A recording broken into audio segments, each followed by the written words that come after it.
سلام تخطاتلتنا إذا channel كما يتخونون تبوك تكونون أي وترو تمنيتنان باقنانيو لما كم وترو العلا قداس نزل وت عستو حزنا لكم متينا لنا كسام موداتا مسانا كتسون عدما بخبرنا عدماكم مبارنا إلو مارستي أقداس أرستي كهون بزو تحستو زلو بزو عمقات زلو حبريتا كنركفتنينا أبزو باناز فتسام زلو عبيت فتسامتات بدرجة عالم كنرينا عالمنا بيقصات خيد الله نزوبانا بخميك تسالوايو نهجرنا بخميك تسالوايو ካብኡ ውፅእ ብዝበለ ድማ ናብ ቁጠባ ናብ ምዕባለ ዘተኮረ ናይ ሃገርና ኣገደስቲ ሓሳባት እውን ክፍትኔ ክሳብ መወዳእታ ምሳይ ፅንሑ ላይክ ምግባር ሰብስክራይብ ምግባር ሼር ምግባር ኮሜንት መጽሐፍ ድማ ናይ ወትሩ ጻውዒትና የናበልኩ መጀመሪያ በዚህ ሁለት ወንድማማቾች ሀገራት ኢትዮጵያና ኤርትራ መካከል ውስጥ ለውስጥ የቆየው ጦርነት ተቀጣጥሎ እንደ እሳተ ገሞራ ሊፈነዳ ከጫፍ ደርሷል።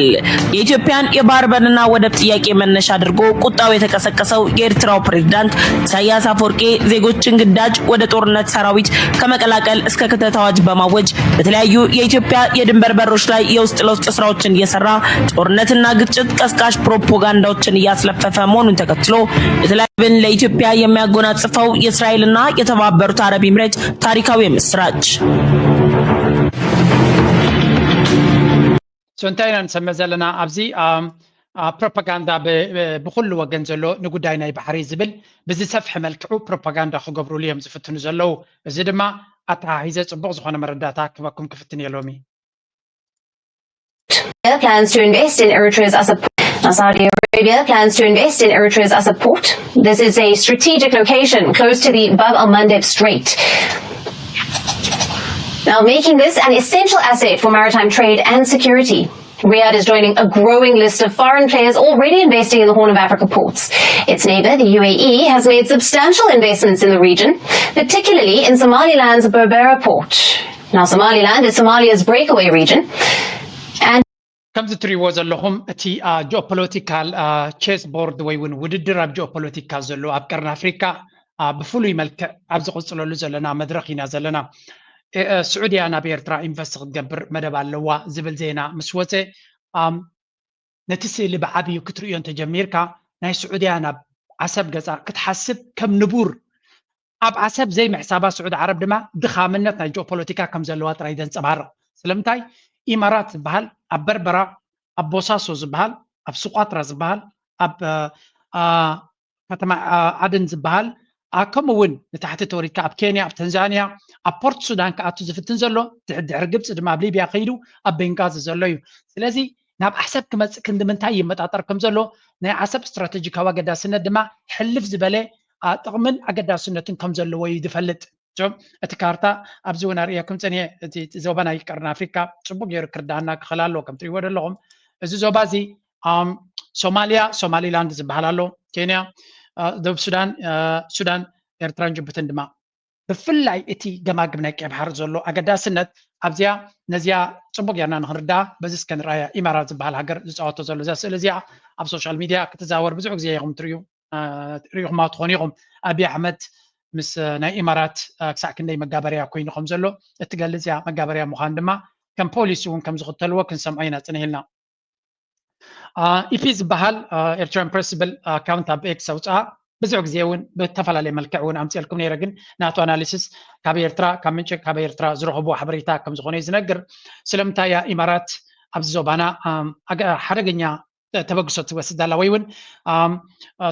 to understand the reason is ኢትዮጵያ ስለምንታይ ኣብዘን ክልተ ዓመት ዝሓለፋ ናይ ኣፍደገ ባሕሪ ቅድሚኡ ዘይነበረ ዓሰብ ይግባአና ዶ ንዓሰብ ዶ ከምዚ ዶ ቁጠባና ዶ ገለ ዶ እናተባሃለ ዝድፋእ ዘሎ ስለምንታይ እዩ ምስቲ ኤርትራን ኢትዮጵያን ዝነበሮም ርክብ ኣብ ግምት ብምእታው ዝብል ኢዘ ባይ ኣግሪመንት ብሓይሊ ድዩ ወላ ብስምምዕ ድማ ክንወስድ ኢና ዝበሃል ዘሎሲ ካበይ ዝብገስ ኢሎም ዝሓተትዎም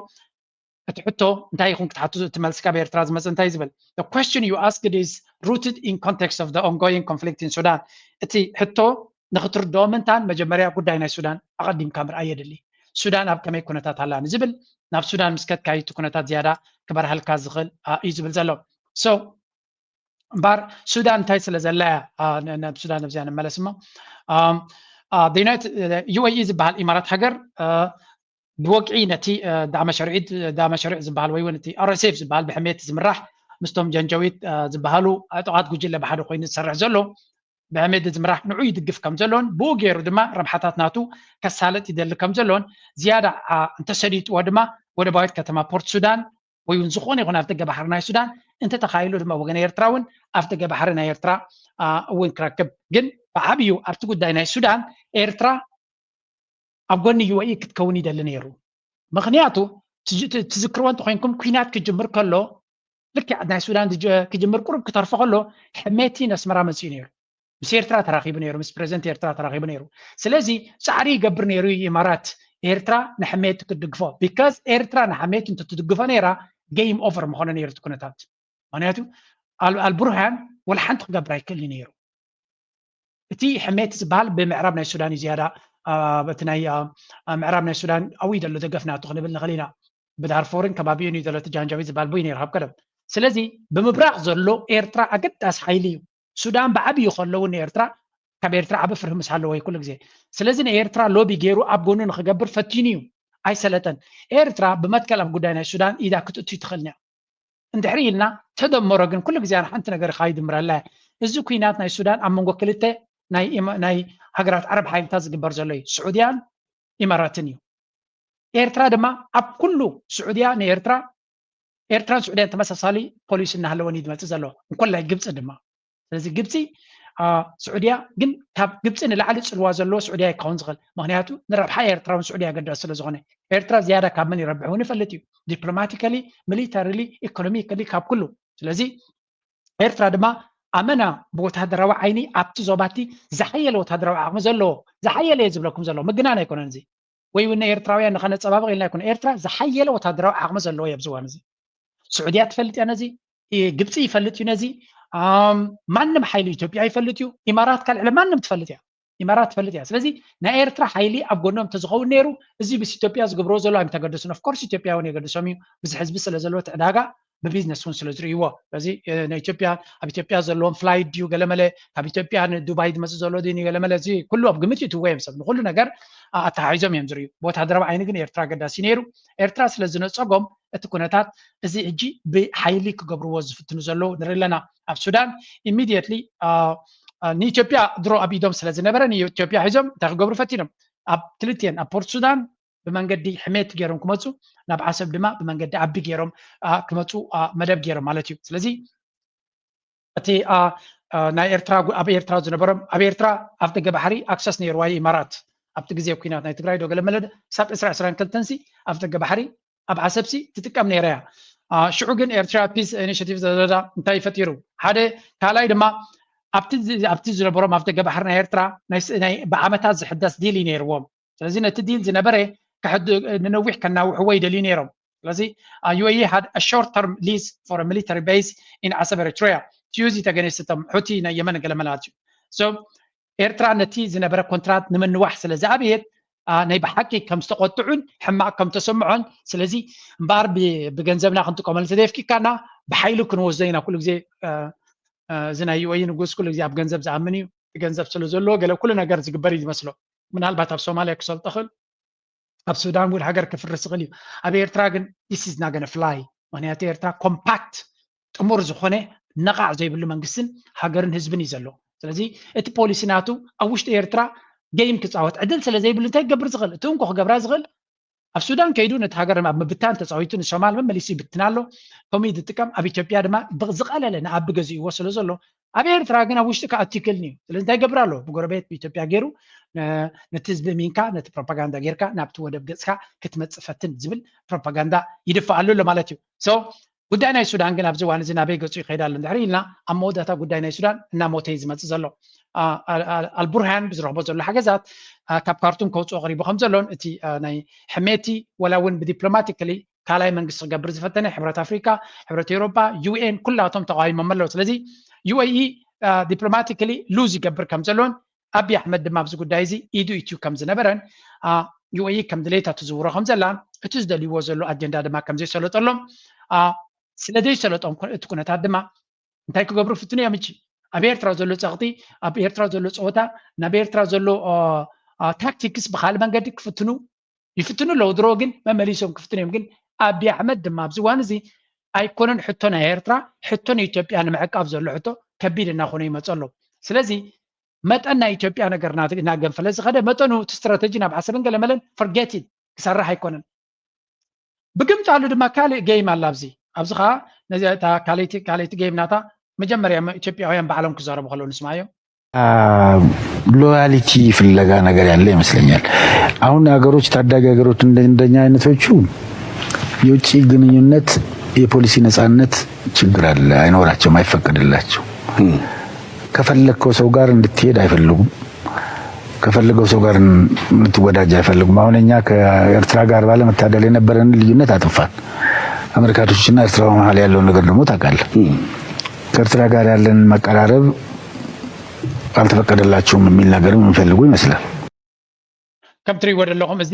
ዲና ሙፍቲ ዝበሃል ፎሬን ሚኒስትር ናይ ኣሜሪካ ናይ ኢትዮጵያ ዝነበረ እዩ። ብሕፅር ዝበለ እንታይ ዝብል ዘሎ ሃገራት ከም በዓል ኢትዮጵያ ዝኣመሰላ ናፃ ዝኾነ ፖሊሲ ናተን ክኽተላ ኣይክእላን እየን። ምስ ኤርትራ ዝነበረና ጥቡቕ ዝምድና ስለምንታይ ከሲርና እንድሕር ኢልና ኣሜሪካ ስለ ዘይትፈትዎ ኣብ ትሕቲ ጆ ባይደን ዝነበረ ምሕደራ ብሊንከን ስትሬት ፎርወርድ ትራምፕ ንኣቢ ገንዘብ ክውሃበካ ሓገዝ ተደሊኻ ምስ ኤርትራ ዘለካ ዝምድና ብተኽ ኩሉ ዓይነት ኣጀንዳ ምክንያቱ ምስ ዩኤዩ ኮይኑ እውን ኣብዛ ኣጀንዳ ናይ ዓሰብ ዝያዳ ዝደፍእዎ ዝነበሩ እሶም እዮም። ከም ንሪኦ ዘለና ብሕቡእ ብግልፂ ዘይኮነን ዓለም ኢንተርናሽናል ለው ንጥሕስ ኣለና ከይበሃሉ ያ ናይ ዶባት ክትግበር ኣሎ ገለገለ ይብሉ ብድሕሪ መጋረጃ ግን ግሪን ላይት ከም ዝሃብዎ ንኣቢ ብምንታይ ካ ትፈልጥ ኣብ 2023 ከባቢ 1.6 ቢልዮን ናይ ዩኤስኤድ ሓገዝ ተዋሂብዎ ነይሩ። ስለዚ ሓገዛት እዚ ኩሉ ኣብ ምንታይ ዝምርኮስ ድሕሪ ኢልካ ሓደ ነቲ ትግራይ ዘሎ ህዝቢ ንምሕጋዝ ክትብል ትኽእል ካልኣይ ግን ፖሊሲ ናቶም ኣጀንዳ ናቶም ንከሳልጥ ሕራይ ስለ ዝበለ እዩ። ሕጂ እቲ ብግምጣሉ እቲ ናቶም ኣተሓሳስባ ክንርኢ ክንፍትን ኢና። ንሳቶም ዝብልዎ ዘሎ እውን እቲ ኩንነትን ክንርኢ ኢና። ኢትዮጵያ ካርታ ይቀየራል ዘንድሮ ወደዳችሁም ጠላችሁ። ይህን ካርታ ዘንድሮ የኢትዮጵያን ካርታ ቅርጹን የሚቀይረው ጫወታ የሚካሄደው ትግራይ ክልል ላይ አይደለም። ልንገርህ በቃ አሁን ሻዕቢያ ያለው አማራጭ የሞቃዲሾውን ብትንትኑ ስናወጣበት አሁን ሮጦ መጥቶ መቀሌ ገብቷል ሻዕቢያ። የሻዕቢያ የማስታወቂያ ሚኒስትር እኛ ያለንበት ምናምን አዎ የለህበትም እናውቀዋለን። ኢትዮጵያ በቅኝ ግዛት አልተገዛችም ካልን አሰብ ተገዝቷል፣ በደንብ ተደርጎ ተገዝቷል አሰብ። ስለዚህ የኛ አይደለም የሚለውን ነገር ማመን አለብን። ጎዶሎ ታሪክ የለም። ጥሩ ታሪክ ብቻ የኛ ነው የምንለው ነገር ጥሩ ይቀየራል ዘንድሮ። ስለዚህ ሓሶት ናይ ኢትዮጵያውያን ንኽበር ሃልና ኢለ እዚ ትማሊ ኢትዮጵያ ኣይተገዛእኩን ትብል እንድሕር ኮይንካ ዓሰብ ድማ ብዝተፈላለዩ መግዛእቲ ብቱርኪ፣ ብግብፂ፣ ብጥልያን፣ ብእንግሊዝ ስለተገዘ ኣካል ናይ ኢትዮጵያ ኣይኮነ ማለት እዩ። ስለዚ ኣካል ናይ ኤርትራ ይብል ነይሩ፣ ሕጂ ድማ ተገምቲሉ ዓሰብ ናትና እዩ ካ ዝብል ዘሎ። ስለዚ እዚኣቶም ዝብኢ ክሳብ ዝደልዎ ይሕንክስ እዮም ዝብሉ። ስለዚ ክሳብ ዝደልዎ እዮም ዝሕንክሱ። ንብዙሓት ኢትዮጵያውያን ንኩሎም ክልክም ኣይደልን እየ፣ ግን ፕሊዝ ቢ ኬርፉል ኣገባብናቶም እንታይ ከም ዝኾነ እናፈለጥና እናጓሓፍና ክንከይድ ክንክል ኣለና። ሓደ ሰብ ድማ ክፅለል ደልዩ ዘሎ ሰብ ካ ክርእየኩም እየ። በዚ ኩነታት ሕጂ ዘሎ ክፅለል ደልዩ ዘሎ ሰብ ክትርእይኹም ሕጂ ኣብዚ ስምዕዎ ማቻል እዩት ኤርትራዊነት ማለት ጸረ ኢትዮጵያዊነት ነው ያልኳችሁ ለምን ነበረ? በምክንያት አልነበረም። እዩት ለኢትዮጵያ ሲባል ነው ብሎ አፈር የበላውን ወደብ ይዞ ሄዱ። ኢትዮጵያ ሲለምነው፣ ኢትዮጵያ ስጠይቀው፣ ኢትዮጵያ ስትለው እንዲህ ያለው ኢሳያስ አፈወርቂ የአሰብ ወደብ ለአረብ ሊሸጥ ሄደ። አረብ ሊሸጥ ሄደ። Yes. Like حرر كبل كل دس ديب لكم. Yes. We can sell it. We can rent it. We can give it to whoever. معنا دس بلنا. So straightforward. تاجديشكا. ودبكا يكون نعاقاتكم كنباكم مدب يبلان دليت يبلان حساب يبلان. سلامنتاي أمونا سلزيكمكم لخبطات سلزغونكم سرقت سلزغونكم حسوت سلزغونكم كحداما سلزغونكم باكستابر سلزغونكم. نزح حجزك إيد نزح حجزك سب بدحري توجه سب سلزغونكا أبجزي شجر كام سخادو بالنسبة لك تقتل تفتن سلزغونكا أبسأجم كان زرد أكا تماليسكا نعوك تحسب تنقلنيا هزبي سلزغونكا مرحنة سلزلكا زبقا يبني مرحنة سلزلكا نزي مرحنة تزي مزك نسرحين خلنا. And do you know why مسعودية كسرحير تردس بلا كباغاتكم؟ because سعودية قربيتنا كنسا أبزن زحلفا 100 عامتنا بإرترا غزا مريت كتوسد مسيا سلدي تفلت بيكوز بمريتان بحران عقب هاجر سلازخونت ندادل لنا هابتل لني لنا بيرترا حشويه خدقبر مسيا سلدي تفلت we trust them نسب بعفو سلازودسكا سلدرفلكا سلازي ملكا يكون كان تامنو بتكباري خاتامنو تكبار دما امنت بهال تراست كابيز ملس امنت بهال كابيز معبل ابز حلف عمتات زبل كايون زجبر كايون كمينيرو ينا نري تمال انتي تبل نير كالو انتي تبل الله خينا نري مال حسكا تمال انتي بل نيرو سياسة فوركن شعبيان كم أم يلنا بافريكا تبل نير كالو متقنتيلكا نعاتاتهم نمدفع كل زكالة نخ جبريلكا تفكر نيركا and guess what إيرترا نعاخاتكم كتحرق إلى even نسقم نتصل وقبسي بيس كنجبر عمل لنا دليت على ندحر دليت على دليتنا كنجبر أحرنان مريتنا نيو that's not your business صغاب عدخا مزخون يكون هاجر مجابريا نخد كون مجابريا كوين كان نخد نبر مريت كاللغا إيرترا دما مزواصعة مزربحة مزتغما مشركنات انترسناتهم حدا زخونه مزدليت كسريها أناسي نزي سبز كابلو بتقاصيلو كزارب كلهم سراغ وسي it felt really good دسيلن مالتيو زياتهم سي إيرترا خمس جرا ياخد قرص انزلوا قرص كتبلهم كتكلالوا واي قرص عبيلنا كاب دخمت كاي كنا نغبر زلنا strength سلازلنا حيل سلازلي رجعون لهم إذا زرسنا زلون زعفرو زلون تايو إيرترا نيرترا حنت خبر زغل عقم سلازي بلي بعفكر نهر يخل كزارب يخل كتصرف يخل كداغم يخل نشعبيا يقول نيرترا مانم نغر كغبرو عقم سلازي بلهم انجوي غبر وسكاي جست نايزياتهم رسني انجوي غبر ايوت ኤርትራዊነት ማለት የኢትዮጵያ የሆነ ነገር ሁሉ እምቢኝ ማለት ነው። ኤርትራዊነት ማለት ጸረ ኢትዮጵያዊነት ነው። ኤርትራዊነት ማለት ባንዳነት ነው ማለት ነው። እዩት ለምነኑ በነፃ ብለኑ ራሳችን የገነባኑ ወደብ ራሳችን የገነባኑ የነዳጅ ማጣሪያ ራሳችን ኢንቨስት ያደርግንበትን ለምነኑ መንገር ሰርተን እንጠቀም ስንለው እምቢ ያለን ባንዳ ሳውዲ አረቢያ ሄዶ ለምኖ ሸጠው ለምኖ ሰጣቸው ለማኝ ያርግ ኤርትራዊነት ማለት ባንዳነት ነው። የኢትዮጵያ የሆነ ነገር ሁሉ ነው ማለት ነው። ይሄ ሁሉ በሽታ የመጣው ከምንድን ነው ታውቃለህ? ወደቡ የኛ ስለሆነ ነው። ሳውዲ አረቢያ ኢንቨስት አታደርግም። I tell you this. So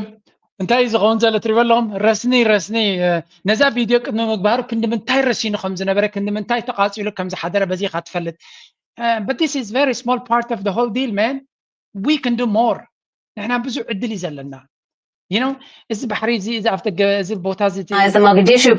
زي strategic أو بوتان تريومو super powers are dying to have a place in this place عبيت هجراسي يواجو يوم زلوا بوتا فافدق بحر كرهبو why because نأتوز لنا مدرخ بتعمل critical عقد يسلو زغون الربحانات كالوت كتكبروا الكاويون كالوت كحلو الكاي كلني محل معل تقورش وخاسلو زغلو ربحا خان موحس كتقوايه كتكيل هلكا نسخم ربحاناتكم كتب حس عقمية بالكم why because وشتاو قدات كتفتح زي تخيل حيلي أبي إرترا مسيخا شجر كتفتح حي تخيل نغا سلمنتاي نزبل رايوم زيم ناي اوروما ليبريشن ارمي زي او ال اي بهالزي سراويتو اعطيو كندمنتاي وتهدر الله كندمنتاي اتقي كندمنتاي دلونت الله زنتاي زل زلو ኢትዮጵያ ክትፈርስሞ ኦሮሚያ ትባል ሃገር መንግስቱ ባዕሉ ዝመርሖ ክህልዎ ይዘል ዘሎ እዚ OLA ዝበሃል ናይ ኦሮሞ ዕጡቅ ጉጅለ እዩ ናይ ኦሮሙማ ኢሊቲ ዘመሓድር ዘሎ አዲስ አበባ በትዕጉባት ስለዘይኮኑ ተጋሊሶም ቦታኦም ከውሕሱ ድሌቶም ንክረኽቡ ይፅዕሩ ኣለዉ ኦሮሞያ ዝብለኩም ዘለኹ ንቐፅል እዚ ኦሮሞ እንተኮይኑ እዚ ከዓ ኣምሓራ በሃል ፋኖ በሃል እዚ ከዓ ፋኖ ድማ ንኣቢ በንቁሩ ካብ ኣዲስ ኣበባ እንተኽኢሉ ንኣዲስ ኣበባ ክወርሳ እሞ ናይ ኣምሓራ ሓይሊ ከምፅእ እንተዘይሰለጠ ድማ ንኣምሓራ ዝበሃል ክልል ወሲዱ ዘድልዮ ረብሓታት ወሲዱ እንኮላይ ነቲ ኣባይ ዝበሃል ቦታ ወሲዱ ሃገሩ ክገብር ዝደሊ ዘሎ ሓይሊ ድማ ንርኢ ኣለና ፋኖ ድማ ይበሃል ፋኖ ድማ ኣከመይ ዝበለ ጉጅለ ዕጥቅን ስንቅን ድልውነትን ከም ዘሎ ንሪኦ ኣለና ነዚ ክፈትሕ ኣይክእልኒ እዩ ኣብዪ ኣሕመድ ሽግሩ ኣዝዩ ከቢድ ክብል ከለና ተራ ተቃዋምቲ ይኮነን ዘለዎ ብረት ሒዞም ልሕ ዘለዎም ተስፋ ናይ ዓወት ዝረኣዮም ዘሎ ኤቭሪ ታይም ዶናልድ ናይ ኣቢ ቅልውላው ክርዩ ከለዉ ተስፋ ናይ ዓወት እዩ ዝረኣዮም ዘሎ now or never يوم زبلو زلو حجي انت دي سلطت نحوارك سلطنا يكونن زبل حلمي ناي امحرا ناي فانو እዚ ሕጂ ተፈጢሩ ዘሎ ሓጓፍ ናይ ኣብ ድማ ብፍላይ ካብ ሻዕብያ ይፍለስ ዘሎ ከመይ ጌርና ብሓደ ተወዲብና ነዚ ጉዳይ እዚ ንጥቀመሉ መን ክሕግዘና ክእል ነዚ ስልጣን እዚ በንቁርና ንኽንኣልዮ እዚ ጥራይ እንተዝኸውን ማእኸሎ ዶ ነይሩ ንኩሉ ከማን ከምፃልኩም ኣይክእልን እዚ ከዓ TDF ዝበሃል ካሎ ናይ ትግራይ እዚ ከዓ ሕነ ዘለዎ ኣቢ ድማ እንታይ ክገብሮ ከም ዝኽእል ወይ እንታይ ክገብሮ ከም ዝወሰነ ቅድሚ ሕጂ ዝፈልጥ ኣቢ ኣሕመድ ድማ ነዚ ንኸዳኽም ብዙሕ ይፃወት ነይሩ ብረዳ ፃጥቃን ገለ ገይሩ ክልቲኦም ገሊኦም ንኣሜሪካ ገሊኦም ንኣዲስ ኣበባ ሃዲሞም ወፂኦም ኣለዉ ስለዚ TDF ድማ ኣብዚ እዋን እዚ መቐለን ትግራይን ተቆፃፂሩ ኣሎ ስለዚ እዚ እውን እንተኾነ ሕልሚ ዓባይ ትግራይ ሃገር ክትከውን እያ ዝብል ዝነበረ ዕድል እንተለዎ ሕጂ ግዝዩ ሕጂ እንተደይ ኮይኑ ንሓዋር ዕድል የብሉን ስለዚ everybody is trying to seize the opportunity ነፍሲ ወከፎም ነቲ ዘሎ ዕድል ክጥቀሙሉ እዮም ዝፍትኑ ዘለዉ that's why ድማ ኣቢ screwed ኣቢ ዓብ ሽግር ኣሎ ናብ ዝኸደ የብሉን ናብ ዘብሎ የብሉን ክንዲ ዝዓፈረ እንተዓፈረ ሓንቲ ምርጫታት ሓደገኛ ስጉምትታት ክወስድ ይኽእል እዩ ንኣብነት ኣብ ዝረአዩ እንታይ ዝበሃል ዘረባ ይወፅእ ኣሎ እስራኤል ነቶም ፈለስጢማውያን ኣብ ጋዛ ዘለው መጀመርያ ናብ ግብፅን ናብ ጆርዳንን ክሰዶም ኢሉ ዶናልድ ትራምፕ ፈኪሩ ተዛሪቡ ነይሩ ክልቲአን ሃገራት ስለ ዝነፀጎ ንግብፂ ዝህቦ ዝነበረ ሓገዛት ጥጦ ከብሎ ዲ ገለገለ ዝብል ዘረባ ይኸይድ ኣሎ ግብፂ ሓደ ዓብ ኮንፈረንስ ጌራ ገለ ፕላን ክትገብር ፈቲና ኣሜሪካን እስራኤልን ድማ ሪጀክት ገይሮሞም ሕጂ ነዞም ሰባት እዚኣቶም ናበይ ክወስድዎም ይፍትኑ ኣለዉ ንሶማልያ ሓቲቶም ኣለዉ ንሱዳን ሓቲቶም ኣለዉ ናይ ኢትዮጵያ ፕራይም ሚኒስተር ፎሬን ሚኒስተር ንእስራኤል ከይዱ ነይሩ ብዛዕባ ሽርክነት ናይ ትሕተ ቅርፅን ገለን እዩ ዝበሃል ነይሩ ተሓቂ ግን ስደተኛታት ናይ ፈለስጢማውያን ክትወስዱ ትኽእሉ ኮይንኩም ተባሂሎም እዮም ዝነገሩ ነይሮም ስለዚ ሶማልያ ሪጀክት ከም ዝገበረቶ ይነገር ኣሎ ሱዳን እውን ሪጀክት ገይሮም ኣለዉ እቲ ሓሳብ ግብፂ ሪጀክት ገይሮም ካልኦት ሃገራት እውን ኢትዮጵያ ግን ኣብዚ እዋን እዚ ኣቢ ንኢማራት ንሓቲቶሞ ኖ ክብል ዓቕሚ የብሉን ጥራይ ሓግዙን እምበር ዋላ ይምፁ ገለ ኢሉ ኣብ ገለ ቦታታት ገለ ክፋል ክወስድ ከም ዝኽእል ርዱ እዩ ስለዚ እንታይ ኢና ንርኢ ዘለና ንኩሉ ዓይነት መጋባርያነት ድልው ዝኾነ መንግስቲ ኣብ ኢትዮጵያ ንርኢ ኣለና ስለዚ መሬት ፀቢብና ኢሎምና ተባልዑ ከለዉ እንታይ ክገብሩ እዮም እቲ ሕቶ እዚ እውን ነፍሱ ዝኸኣለ ኩነታት ዘዛርብ ዘሎ እዩ ተወሳኺ እቲ ሶማሊላንድ ዝበሃል ሬኮግኒሽን ኣሜሪካ ክትቦ ትኽእል እያ ምዚ ናይ ሑቲ ምንቅስቃስ ዝበሃል ኣሎ ስለዚ ንሱ እውን ነፍሱ ዝኸኣለ ኣብ ሶማሊላንድ ገለገለ ዝብልዎ ዝነበሩ እቲ ሓሳብ መይትዎም ኣሎ ማለት እዩ ኢትዮጵያ ናብ ዲቕ ዝበለ ሽግር ኣትዮም ናብ ዓቕሊ ፅበትን ዳርጋ ዓቕሊ ፅበት ፈጢሩሎም ኣሎ ክንብል ንኽእል ክንግፅልነት ማለት ፀረ ኢትዮጵያዊነት ነው ያልኳችሁ ለምን ነበረ በምክንያት አልነበረም እዩት ለኢትዮጵያ ሲባል ነው ብሎ አፈር የበላውን ወደብ ይዞ ሄዱ ኢትዮጵያ ሲለምነው ከምቶም ተጋሩ ዝብልዎ ኤርትራውነት ማለት ፀረ ኢትዮጵያውነት እዩ እናበሉ ዝዛረቡ ኩሉ ግዜ ንኤርትራውነት ስለ ዝፀርሑ ነቲ ዘረቦም ድማ ኣቃሊልና ክንሪኦ ይኮናን ኣብዚያ እስከ ስምዕዎም ኣብ ትግራይ ዘጋጥም ዘሎ ፖለቲካዊ ሽፍት ክብሎ ክላነ እስከዚያ ስምዕዋ ኣብዚያ እውን ፅቡቅ ጌርኩም ከተሓዘን ናይ ኤርትራ ስርዓት ናይ ምቕያር ዓቕሚ የብሉ ኣሜሪካውያን ኣለዎም ምዕራባውያን ኣለዎም ይፍለጥ እዩ ኢሳያስ ግን ከምኡ ክኾን ድዩ ኣይኮንን I don't think so because ምስ ስዑድ ዘለዎ ርክብ ምስ ግብፂ ዘለዎ ርክብ ምስ ራሽያ ዘለዎ ርክብ ምስ ቻይና ከይድ ከለኹ እቲ ዝነበረ ቀባብላ ገለሪ ዘሎ ርክብ ሱልካ ቀሊል ነገር ኣይኮነን ኢሳያስ ማለት ተፈቶ ተፀልአ ማለት እዩ ኣብ ዓለምና ካብ ዘለዎ ዓበይቲ ፖለቲከኛታት ተሓደ ሰብ እዩ أربعة عبيت بوليتيكيات اللو إلى أنا زامن أو علم أربعة عبيت بوليتيكيات اللو إلى زامن أنا كأم تحدى إسياسي كأو أفريقيا عب حتوي جيجان سخونة بوليشاني إسياس أفريقيا تفوتو تتلا بتزغط البوليتيكا يتكلم بيجود خالي قد عيش سلازي أبيس أو قد بإسياسس من مالتي هوني نا least likely كونه يخيل إن أبي سرعتنا የዩቲዩብ ታምብኔል ሽፋን ስናረገው አሁን ኢሳያስን ለማምጣት የሚፈልጉ ሰዎች ኢሳያስ የሆነ ጊዜ ክፍት ብሎት የሆነ መልክ በጣም መልከ ጥፎ ሆነ የተነሳ ፎቶ አለ ኢሳያስ ባይነቸር መጥፎ አይደለም ቁመቱ ብትል መልኩ ብትል የልጅነት ፎቶ እናውቀዋለን ግን ኤርትራን ለማብጠልጠል ኤርትራን አገዛን ለማብጠልጠል ኢሳያስን ለማብጠልጠል ስትፈልግ ከዩቲዩብ መርጠህ ነው ፎቶ የምትወስደው የሆነ በቃ ፀጉሩ ተበታትኖ የሆነ ታሞ የሆነ ፎቶ የነሳ ፎቶ አለ ዩቲዩብ ላይ አለ ጎግል ላይ አለ እና ኢቲቪ አሁን እሱ ነው የሚጠቀመው እና ፋና ምናምን አሁን እሱ ነው የሚጠቀመው ጠቅላይ ሚኒስትር የኤርትራ ፕሬዝዳንት የተከበረ ጠቅላይ ፕሬዝዳንት ወደ አፎ ምናምን በሚሉበት እነፋና በሚተነትኑበት ወደ አፎ ታይ ዝብል ዘሎ ባሕበሻ እቲ ምስ ደብረጽዮን ዘወጊኑ ዘሎ ሚድያ ናይ ትግራይ ኮምፕሊትሊ መርገፂ ይቀይሩ ኣብ ጎኒ ኤርትራ ኢሳያስ ትማሊ ንኤርትራን ኤርትራውነትን መራሕቲ ናይ ኤርትራን ዝፀርፍ ዝነበረ ሎ ተገምቲሉ ንኤርትራ ምውዳስ ወፊሩሎ ነዚ እውን ብጥንቃቐ ምርኣይ የድሊ ግን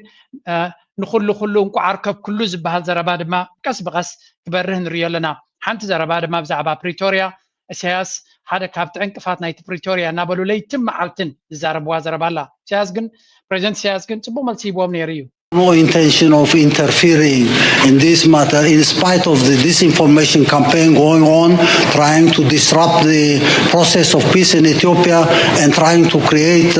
conflict between Eritrea and Ethiopia, which has been the norm for those who come to promote their agendas in the region. We say enough is enough. Ethiopia will have to enjoy peace. The people in Ethiopia will have to enjoy peace. What happened in Pretoria and Nairobi is a continuation of the aspiration and wish of the people in Ethiopia and everywhere in the region. And Eritrea has no agenda, no plan of getting involved in this matter without the permission of the sovereign Ethiopian government. So, ab Kenya zidro tiwul Pretoria mustaframe president Eritrea ab Kenya ምስ ዊልያም ሩቶ ኣብ ሰራሓ በሉ ዝበለ እዩ ኤርትራ ኣብ ውሽጣዊ ጉዳይ ናይ ኢትዮጵያ እትያ ዝኾነ ነገር ክትገብር ድሌት ከም ዘይብላን ኢንተርፌር ክትገብር ኢዳ ክትእቱ ዝኾነ ይኹን ድሌትን ባህግን ከም ዘይብላን ኢትዮጵያውያን ሰላም ተደልዮም ሰላም ናይ ኢትዮጵያ ኣምላኽ ይሓግዞም ንሕና ኣብ ውሽጣዊ ጉዳይናቶም ክንኣቱ ኣይንደልን ኢና ንዓና ዝመልከት ጉዳይ ኣይኮነን ጉዳዮም ባዕሎም ክገብሩ ይኽእሉ እዮም ብምባል ፅቡቕ ዝኾነ ንፁር ዝኾነ የስ ኦፍ ኮርስ ሽምና ንመሸቀጡ ስለትጥቀምሉ ሚድያ ስለዝነበራዊ ዝብሎም ዘሎ ንመሸቀጥን ኣጀንዳታትኩም ኤርትራ ኢዳቱ እትላ ኤርትራ ከምዚ ትገብር ኣላ ናበልኩም ምዝራብኩም ስለደይ ተርፍ እሱ ክተርፍ ኣይኮነን ግን ኤርትራ ኣብ ናይ ኢትዮጵያ ጉዳይ ኢዳ ክትቱ ረብሓ የብላን ኢዳ ክትቱ ድማ ኣይትደልን እያ ብምባል ገሊፁ ነይሩ ግን ኤርትራ ስለዝበለት ወይ እውን ስለዝገለፀት ትተርፍ ማለት ኣይኮነን ኤርትራ ኣብቲ መልሓሶም ዝተወቀጠት ሀገር እያ እቶም ዓበይቲ ፕሮፓጋንዲስትስ የኤርትራ ወታደሮች የሆኑ አርሚ 42 15 17 33 35 እና 22 የትግራይ ታጣቂ ደንብ ልብስ ለብሰው መቀሌ እዚ ሓሳቡ ስለዝኾነ ኣብ ኤክስ ናተይ ፖስት ገይረ ኣለኹ ብዙሓት ውን ሸር ግበርዎ ንኤርትራ መህደብ ናይ ድኻምነትኩምን ፀገምኩምን ኣይትግበርዋ ኤርትራ ዝኾነ ይኹን ናብ መሬት ናይ ኢትዮጵያ ከም ዝኣተወት ዝኾነ ጭብጢ የለን ምናልባት ኣትያ ኢልካ ትዛረብ ተለኻ ስለምንታይ ዶብካ ዘይሓለኻ ኢኻ ትብለ ዘለካ ኤርትራ ዶባ ትሕሉ ከም ዘላ ሰራዊት ኣብ ዶባ ከም ዘሎ ትፈልጥ ኢኻ ሓይሊ እንተለካ ሓይሊ ለኒ ኢሉ ጠራራራራራዕ ክብል እዩ ዝውዕል ለናቤለ ሰራዊት ከ ነቲ ዶብካ ክሕሉ ኤርትራ ግን ምናልባት ምዝ ሕጂ ዝገብርዎ ዘሎ ተሃዲድ ኤርትራ ኣወል ስዒድ ፅብቕቲ መልሲ ሂብዎም ኣሎ ምናልባት ምስዋእታ ሓይዝና እውን ክንርያ ንኽእል ኢና ቅድሚኡ ግን ክልተ ነገራት እዚኣ ድሓና ኣወል ስዒድ ንስማዕ እሳት ክትቅየር ክልተ ወድን ጓልን ክሳብ ዝተርፍዋ ኤርትራ ወለዶ ያመትከላል ታይኮንካታ እዚኣ ዘምፀታ ሃገር እዚ ዘምፃ ሃገር ብማንም ወረበላ ብዕዳጋ ክትወርድ ጻድቃን እቶና የኣይ ተንታን ፖለቲካ ኮይኑስ ኤርትራ ምስ ኢትዮጵያ ኩናት መኽፋታ ይተርፍን እዩ ጂኦግራፍ ዝቕይር ኩናት ክህሉ እዩ ኢሉ ክጥንቁል ኣብዝና ዓይ ሓንቲ ነገር ትገርመንላ ኢትዮጵያ ንኤርትራ ኩናት ትኸፍዶ ትኸውን ዝብል ሕቶ የስሕቐን ቀይርዎባ ኤርትራ ንኢትዮጵያ ብሂወታት ሓድጋዶ ትኸውን ዝብል ይኸውን ዘለዎ ትሕቶ እዚ ትማል ብዓድዋ ዝረኣኹሞ ሰራዊት ኣብ ኣዲስ ኣበባ ከምዚ ኢሉ ክሕንበጥ ክትርእይዎ ኢኹም እዚ ሰራዊት ኤርትራ እዩ ሽዑ ቅኒት ዝባሊቃታት አንጠልጢሉ ለኸትከት ዝብል ዘሎ ጅል ሙርኮኛ ከም ኣመሉ ጭቁን ነኝ ክብል ክትሰምዕዎ ኢኹም ሰራዊት ኤርትራ ተዋሓደ ከምዚ እዩ ኣብ ስረ ዘሽይን ስምዕዎ እዚ ጀነራል ነበር የኤርትራ ሰራዊት በጣም የሰለጠነ ጠንካራ ይሄንን ታጥቆ እሱን መንካት ማለት ሱሳይድ ነው ገመጣት ግብራው ሰራዊት ብቀንጠመንጥ ዝዳሃል መሲልዎን እንዳጥይት ከፊትና እንዳብሬን ከፊትና ዝብል ዜና አኽፍኑ እዚ ፋብሪካ እዚ ንዓና ናይ ሓጎስ ዜና እዩ ምክንያቱ ንሕና ንጥቀመሉ ኣጽዋር ይዘፍሪ ከም ኣመልና መንጢልና ንጥቀመሉ ኣጽዋር ድሮ ቅኒት ኩናት ያይ ምዝዋር ናይ ቱሪስት ኮይኑለይ ሃሩር ስለዝኾነ እዚ ክልተ ወርሒ ብዓሰብ ውግእ መኽፋት ኣይጥዕምን እዩ ኣብ ክንድኡ ናይ መሓራ ውግእ ከነፃፈፍ ክንፀንሕ ኢና ዝብል ናይ ዕሸል ቀመር ተጀሚሩሎ كابز تريبو زلهم أول سعيد أبزع ليتست بروسناتو تبو غيرو نتنقرات بزو نقرات مبريه بلو تازبلت كفالنا عايز رغب كواغن إرترا أسرت جزية أزي أبزو خينا بزو جزية نزارب ليو إثيوبيا تورنا دو انتا تقبر عصب دو توسدي كونه إرتران إثيوبيا كم حقر نخد قصل تفقد الله دو يتعطو أبزو channel زوم بزو جزية ديبيت جيرنا لو زلنا سيو إرترا أبزو حجز اللاتو إثيوبيا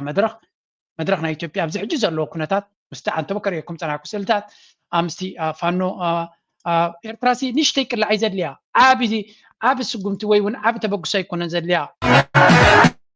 أزتري وزن لهم كندزز أكل كالس زكاين تلون إرترا نشتي جيم بلاناتا نشتي كونزغل نشتي تبقى كونزغل سلازي تقول داين ريو زلنا بزغال لمن قدي إرترا تدليو استراتيجي كتحرم كم تغلن I don't know وسانا إرترا ينبر نزنا جرزي مسخونة حيلي وجنيلكا عبس سقمتي عبو وتسيت نختمت قال لي المخانو نمجن زابوت راي بزح روكيت ساينس وصل كان جرون أيقونن زنا جرز غطري غلقة جيتاتشون قربة تنبيه لكم نيريو من قصة إرترا نوعنا خلقالاخن تقرأي فرق حزية عاوزولو ساعات تاها تقبر هاي تحسن فدرال من قصدي بسم معناتنا قايسمو قايس بال وسن إثيوبيا كحلو خلي كبير خلي إذا أنا مقارو زين كساقصو ساعات أود بيزول لما فتيكون بس إرترا المتكتل على الجنرالات الرهو بوليتيكينيات الرهو زبال هذا ما راح يسرويته كلهم جنرالاتهم يبلهم من البات أفت حزب الله أوروب تستفتر أخذ تطويش تفتر تركب أوروب مبال اللوجن وكنا تحاولنا حريفنا هنا أنت حزب الله أخذ تطويش حاولنا لا نتفرويت يموحي نتنسى حيلي يموحي أوفيشالي اللي قبر تجار مس شعب يركب يلن هذا اللي قالوا قمتنا الشعب أركتاي نمتاي شوتينا كنقبر الشعب يقولنا again تي بريزنت حج حدش كوينو بوتاني رداك تكز خلي زبلو زلو دما زخونه يكون جبتي يلن إرترا مس إرترا كم استرخبنا ما كنا ناتنا دو قالوا ديبلو شعب يا أخ رهبا ميدل دين مخانو سقيلهم أجوجو قبل ده حمام سلا زلو منبر وكوب إرترا من الناتج أنا حلف وانات قالوا بعثات مسيم من النتي تقراوي زين النتي إرتراوي زي عندها أنت عم تقول لهم حجي يفتح دقيقة مخنياتو زيكنت من قسيز بكا كهدقة كهاهر من النت زهدقة كسبب الكان وزيها أنا من نتي تقراوي تلك نصبحت من قصة هذا كنت كاسعبها لازم خمس بعض نجار يلن حرتي من تقراوي بعض نجار يلن بعلم معناته تقرأت بعض هجر يلن ردان إرتراز بعض هجر لا إرتراز بعض من نتر إرتراز بعض زي كنا ثالث إرتراز زي كنا حجنتاي توقعوي مسؤولي تأثير لك إرتراز زي كنا باسبورت لك نا إرتراز زي كنا تي من نت مستولدي زتحازي بس نحنا حكن لبا يهون بقوام إرترا زخون يكون أبو يديو إرتراز زخون إرتراز من نترلو زي عند حري أيكون كوني الكا بدحريو أين هنا إكو دعم تبغت مبرهد ما يبكم على أتو سيرا كفلي تبغت متصحف بزع بازار السيا بزح تحسوتاتنا تيد ما قربه سلام كما لكم عند حنا إكزابير مسكن تبو مجمرا كلكم نشغلكم قبل بأريدا تمتي شغلكم عامة دهاي يزقولكم كإكزابير مسكن سالت ولدكم كم زي لدويل له قبل بيه مسكنكم دويلكم هنتحفكم دهاي يزقولكم بمقطع لنتايس قبل الليل لا تزحلف أو تزحلف كوس حج خافين كرنا من حج خافين بفلاك أسلت أنا بلا ليت قبل زلها حق تزي حزك حلنا قال لتك سبيت خقال عبد لتك ما تذكر ما عملك زارة ولا حيدي باللي نجيب حيد خزار بسلة زلنا وي حج خزار بسلة زلنا نمر ولا قد خزار ولا فكرني ولا تتصبيت أنا شرز بلو سألكم بيداي في فيسبوك شرز بلو زلو زقانا وملس زقا فهزلت قدا كم حالة تبقيس كم زي كنت حفتها مسكري نفيل دخل هرم للحب خال نقدر كان ما عندك شيء كان عندك كان عندك دماغ ما تأيي نتسلم كي يكون كان هرم سلام بستقال كم تنبج حد قبل زي اللي هذا وبله بفلا جا فيسبوك قبل زي اللي أنا جت أقولي أنا اللي هو بعلي أنا سوزيا قال نبوي حيا لما عالتات كن كساقا سيريوس أني هيك أني جن بزح أكم زعينة نجارات أتيك زارب سلزي دلي باكجراوند ناتو تفلت سلزلكا جن أبزح الجوان بفلاي أزناي بعدين سأجرم بوست مسراهو إذا سبزي نبزحات هيوت نبزحات زيجاتات بفلاي كم بعل جورجو عبيت ميديا زي بلوم نزل تبعلهم بزدلي وملك كملسو زي كل سبات نبزحات سبات كم زبدلي يدفلت إذا سبزي زبدلهم سبات منالبات جينا أتي حقي فاين لاين أبمونجو جبنن أبمونجو أطلنا بله نبزح سب حضاراتنا يبزح حسابات هيوتنا يبزح حسابات ويون بروفايل لا يبزح حسابات كم زبكنن بزح حسابات دم ميديا عقب زي بلوم دليتهم ويون حساباتهم كقولت زي كله كم زبدل فلوتيو نسوك تحسوا زخل جبنات عمنا بزح مقانون الساجرهم دم مزجرات سبقرا ديتيلد أو تياتلا أنا زخوني يكون channel كعسو بروموت كجبراي دلنا جيرونا يفلتني من نالبات أبنت حقت حيسكا دليت كم زراب جبن كم زخونة كفلتو نايزي سبزي channel انت زعسو أما يسأل عكونانه هذا ناي petition جيرو مالو go sign for it أنا بدي لينك بالإنجرام قال دليل مو توزوت غلو إذا سبزي أبنت كخون تزغل it would be very very important أن تحبر تسب معناته نبزي حسابات بديل له قال سبات personal لعخاص لازبلك أكتب له تغليهم but not about me it's not about me بسنك زي توما بالعليوزة لو سبات مولهم بنسوزة بقصون بميديا ناتو نخندي سبات نخبأسو كيد الجيجنات في السماء بلوة من نابله واسقيسو كندي سب كم زبدله everybody here أبزر له كل سب دفلطيو سلزي إلسا بزي it has to face accountability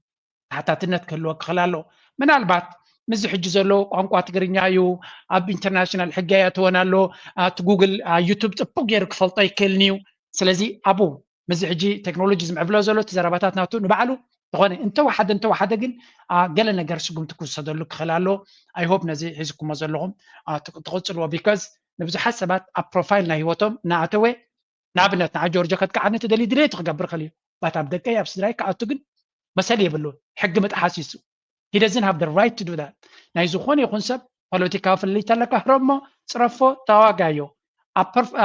ኣብቲ ሚድያ ዘየለዉ ኣዴታቶም ድዮም ሓትኖታቶም ድዮም ሓዋቶም ድዮም ገለመለ እዮም ዝገብር ዝገበን እዩ ግን ምስ በዓል እዚ ክትዋጠጥ ግዜ ስለዘየለ ትሕግው ንበዓል ነዊሕ ግዜ ስለዝወስድ የስልችወካ but anyway someday መዓልቱ ኣለዎ ብመዓልቱ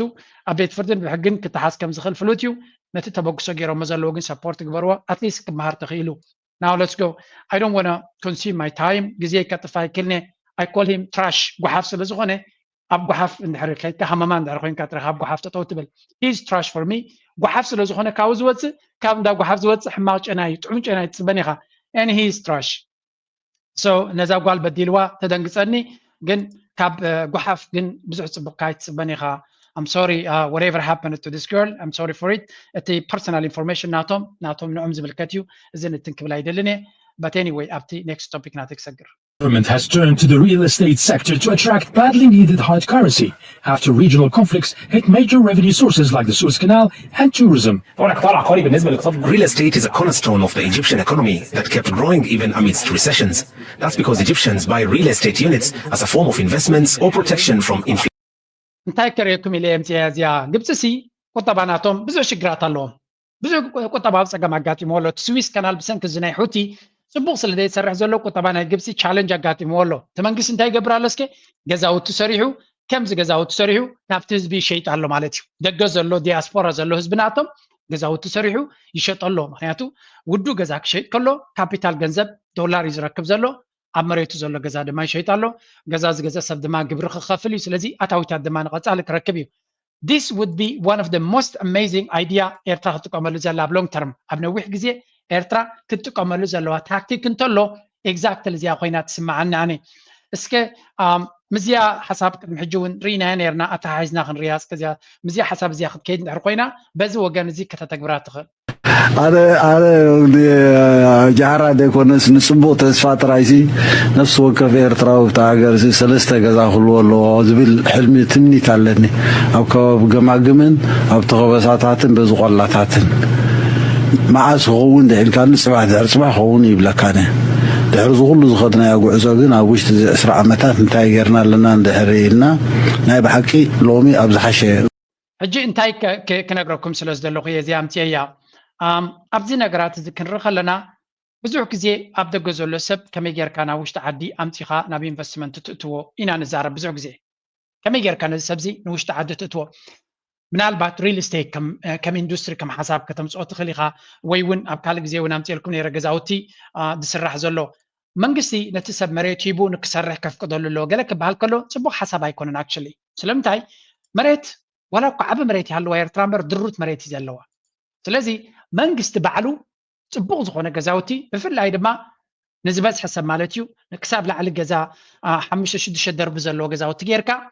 مريت قطيبكا كل عينت مسالات يا زلوا غيركا ودو تكيتيبكا نابتو مريت نابتو فيسبوك شطو خلغا this would be the most brilliant idea سلمتاي منقستي كما يجيرو قطيبو كما يجيرو نتوم ابتحتي زلو ناي سرح عدل فطيرو نساتهم بتزلوا تكنولوجي بتزلوا صقاتات غيرو غزا تسريو نتا غزا بود تواغا كشط اندحر خوينو بتحزب دما نخغز عدل ገንዘቡ ውድ ዝኾነ ገንዘብ ነቲ መንግስቲ ክበኸሎ ሽዑት መንግስቲ ነቲ ገንዘብ ኣታውካው መኽሰቡ ወሲዱ ናብ ትምህርቲ ዲ ኢንቨስት ክገብሮ ናብ ጥዕና ዲ ኢንቨስት ክገብሮ ነቶም ኣብ ግንባራት ዘለዉ ዲ ገዛውቲ ክሰርሓሎም ነቶም ኣብ ምሕድግ ዝበለ ቦታታት ዘለዉ ዲ ዕድላት ክፈጥረሎም ምንጭ ናይ ሃርድ ካረንሲ ክኾነ ይኽእል ይልዕሉ ኩሉ ድማ ዜጋታት ናቱ ደገ ዘለዉ ንውሽጢ ዓዲ ንክኸዱ በቲ ሕጊ ንሱ ዝደልዮን በቲ መንግስቲ ዝደልዮ ፕሮጀክት ናይ ልምዓት ንክኸዱን ዓብዪ ኣስተዋፅኦ ክገብር ይኽእል እዩ and this for me was like መንግስቲ ኤርትራ ክገብሮ ዘለዎ እዩ ንነፍሲ ወከፍ ሰብ መሬት ይብካ በዓልካ ስራሕ ክትብለ ከለካ መዓት ሓጓፋት ይድፍጠር መዓት ፀገማት ይድፍጠር መንግስቲ ባዕሉ ዓበይቲ ፕሮጀክታት ንኣብነት ባፅዕ ይገብር ኣብ ባፅዕ ክገዝእ ዝደሊ ነቲ ቅጥዕም ሰማለየ ባፅዕ ገዝእ ኣብ ተሰነይ እንተገይሩ ኣብ ከረን እንተገይሩ ኣብ መንደፈራ እንተገይሩ ኣብ ናቕፋ እንድሕር ገይሩ ኣብ ኣይዶኖ ኣብ ካልእ ቦታታት ኣብ ኩሉ ኤርትራ እንድሕር ገይሩ ደቂ ኣምሓራ እንድሕር ገይሩ ሰብ ኣብቲ ዝደልዮ ቦታ ክገዝእ ይኽእል ነቲ ቅጥዕ ዘማልአ ማለት እዩ እዚ ንምንታይ ይጠቅም መሲልኩም እቲ ህዝቢ ኤርትራ ኣብ ሙሉእ ኤርትራ ንኽነብር ምርጫ ብምርጫ ብግዴታ ዘይኮነ ብምርጫ ህዝቢ ክንቀሳቀስ ዝደልዮ እንድሕር ኮንካ እቲ ሃገር ድማ ናይ ዜጋ ሃገር ክትከውን እንድሕር ደሊኻያ ከምዚ ገይሩ መንግስቲ መሬት ምስ ገዘ ነቶም ዝገዝኡ ሰባት ናብኡ ስለ ዝመፁ ናይ ንግዲ ጥራይ ዘይኮነ ሓደ ሰብ ንኩሉ ገዛውቲ ገዚኡ ከካርዮ ዘይኮነ ሰባት ንኽነብሩ ዝገዝእዎ ኣብነት ሓደ ወዲ ኸረን ኣብ ተሰነይ ክገዝእ ከሎ ወይ እውን ኣብ መንደፈራ ክገዝእ ከሎ ዘዋፅኦ ስለ ዝኾነ እዩ ዝገዝእ ዘሎ ገንዘብ ከፊሉ ስለ ዝገዝእ ንሓዋርግ እንታይ ይኸውን ኣሎ እቲ ሕብረተሰብ ኣብ ውሽጢ እቲ ሃገር ንክንቀሳቀስ ዕድል ይረክብ ካብ መንግስቲ እንድሕር ኮይኑ ዝግዛእ ዘሎ ድማ እቲ መክሰብ መንግስቲ ስለ ዝረኽቦ ዘሎ እንታይ ይገብር ዓበይቲ ናይ ትሕቲ ቅርፂ ናይ ፅርግያ ድዩ መንገዲ ባቡር ድዩ ሕክምናታት ድዩ ዩኒቨርሲታት ድዩ ቤት ትምህርታት ድዩ ኮሌጃት ድዩ ንክገብር ዕድል ይረክብ እቲ ገንዘብ ካብ ኣብ ደገ ኣብ ስዊድን ኣብ ኖርዌይ ኣብ ኔዘርላንድስ ኣብ ጀርመን ኣብ ዩኬ ካናዳ ኣሜሪካ ኣውስትራልያ ካልእ ሃገራት ዓለም እቲ ገንዘብ ኣብኡ መሬት እናገዘ ንዓዋራዊ ዝነብር ገንዘብ ካብ ዝኸውን ሰብ ኣብ ዓዱ ክገዝእ እንተጀሚሩ መሊሱ ምስ ሃገሩ ኮኔክትድ ክኸውን እዩ እቲ ኔክስት ጀነሬሽን ድማ ብዛዕባ ዓዱ ክሓስብ እዩ ባይ ዘ ወይ እቲ ሓበሬታ እቶም ትፈልጡ ኣርሙኒ ሰለስተ ክፍሊ ዘለዎ ገዛ ክሳብ 60,000 ዶላር ወይ 60,000 ዩሮ ይበፅሕ ካብ 60 ክሳብ 70,000 ኢሎምኒ ሰለስተ ክፍሊ ዘለዎ ሞደርን ገዛ ዝገዛውቲ ትሪእዎ ዘለኹም ካብ ከምዚ ዝፅብቕ ገዛ ይኮንካ እንትነብር ኣብ ኤሮጳ ኣነ ናይ ኣሜሪካ እኳ ቁርብ ብጣውላን ገለን እዩ ዝበሃል ናትና ግን ብመንደቕ ስለ ዝስራሕ ኣብዚ ስዊስ ዘለናዮ ናትና ገዛውቲ ከምዚ ዝመስል መብዛሕትኡ ግዜ 4 ደርቢ ማክሲማም ዝኸውን እቲ ገዛውቲ ብኮንክሪት ዝስራሕ ነዚ ዝመስል ድማ ስለዚ ኣጋይን እዚ ፕሮጀክት እዚ ንብዙሕ ሰብ ናብ ዓዱ ኢንቨስት ንክገብር ናብ ዓዱ ገዙ ኮኔክት ንክኸውን ዓብዪ ኣስተዋፅኦ ምገበረ ከምዚ ግብፂ ሃርድ ካረንሲ ንክትረክብ ኢላ ፕሮጀክትታት ዓበይቲ ገይራ ብውሽጣዊ ዲ ናይ ደገ ካምፓኒታት ኣስሪሓ ነቲ ገዛውቲ ናብ ኤርትራ ናብቶም ዜጋታት ናይቲ ሃገር ናይ ወፃኢ ዜጋ ትሸጦን ኢኻ እዚ ናብ ዜጋ ወዲ ሃገር ጥራይ መሬትን ገዛን ንዜጋ ወዲ ሃገር ጥራይ ኢኻ ቀዳምነት ክትቦ ዘለካ ናይ ወፃኢ ኢንቨስተር ኣቢዩስ ክገብሮ ስለ ዝኽእል ስለዚ እንታይ ይመስለኩም ናትኩም እስከ ናትኩም ርእቶ ኣብ ዝፀሓፉ ናልባት እዚ ሓሳብ እዚ ናብ ዝምልከቶም በፂሑ ኣብ ፖሊሲ ደረጃ እውን ፅልዋ ክገብር ከም ዝኽእል ብዙሕ ሰብ እዩ ዝሰምዖ እዚ ቻነል እዚ ዓበይቲ ሰባት እውን ይሰምዕዎ እዮም ስለዚ ሓሳብኩም ሃቡ እቲ ሓሳብኩም ክርእይዎ ስለ ዝኽእሉ ፅልዋ ክፈጥር ይኽእል እናበልኩ ናይ ሎሚ ኣርእስቲ ኣብ ዝጉዳይ ላይክ ግበሩ ሰፖርት ግበሩ ደገፍኩም ኣይተውሕዱ كم وترو نعاهم يبقى أزبلنا يرسينا نغرب نايلومي أبز غزازمي أبكالي الرغبنا سيلي مقيح كيتمتا عاتير نويحو كيتمتو بقى خيري لي محمدي هو ناس بحري عتمنيو تاريخ وزرسف تايقوينيو زي والعزق وسف تيو وصلو العشاقي وصلو يزي قزبس عمو تقولي زلو عمو قلبو نوى عدي عدي كرالو صفع كل دمي بحري تاريمي عمو قلبو نوى عدي عدي كرالو صفع كل دمي بحري ناي بين